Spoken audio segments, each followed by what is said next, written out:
to perverse subliminal programming, to evil gender ideologies, Disney is no longer the place to be for your innocent children. So let's get away from Disney!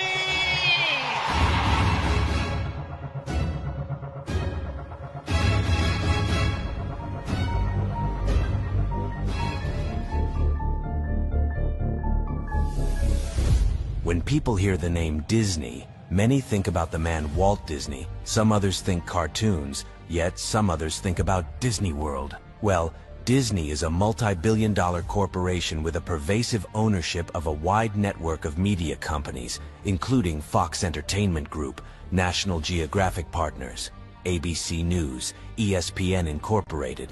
They also own food subsidiaries, a vibrant legal outfit, theme parks, as well as a host of other Disney offshoots and acquired media brands. For over a century, this syndicate has installed itself as a powerful force of influence in ways too many to number.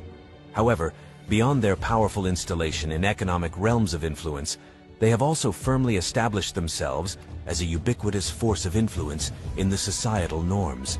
And this has been effectuated through a well-intended and carefully crafted indoctrination agenda on generations of people. According to the Britannica Dictionary, to indoctrinate means to teach someone to fully accept the ideas, opinions, and beliefs of a particular group, and to not consider other ideas, opinions, and beliefs.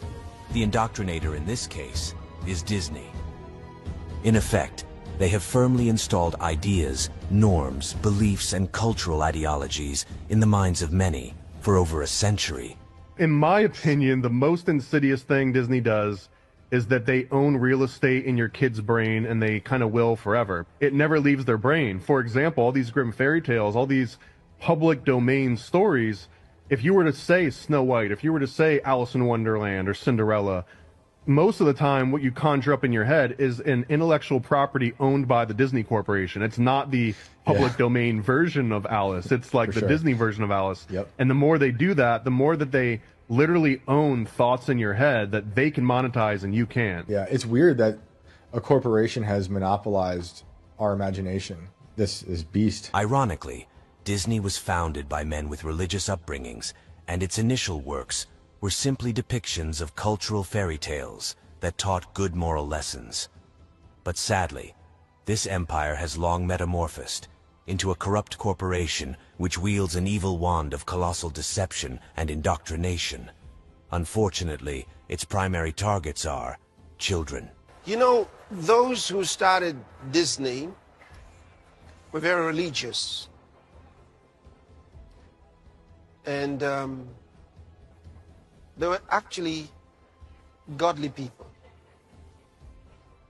But in the process of time, with so many changes, until we got some of the most irreligious leftist radicals owning and running Disney. I grew up with The Wonderful World of Disney on Sunday nights, and you curl up with a blanket with your family and watch a great Disney movie, and that company doesn't exist anymore. Disney was absolutely synonymous with trust. There's all this other stuff out there, but Disney was okay. And now that company doesn't exist anymore, and we don't trust them, and we don't want that agenda necessarily preached to our children. Walt Disney was committed Christian. He was baptized.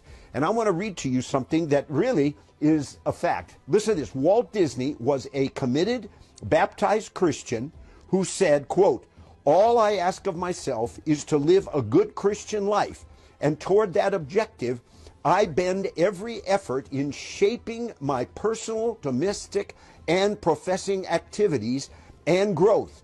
I have watched constantly that in my work, the highest moral and spiritual standards are upheld." He was a generous giver to the Jewish causes, and he was honored by B'nai B'rith, the Jewish organization, as the Man of the Year.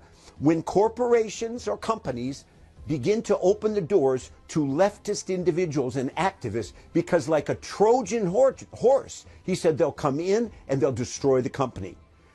Dennis Prager, another conservative author and speaker I respect dearly. You know what he says? He says, everything that the left touches, basically, is ruined. In the wake of the corruption of this global conglomerate, certain deceptive ideologies have been programmed into the minds of many, consequently giving rise to learned behaviors in line with Disney's programming agenda.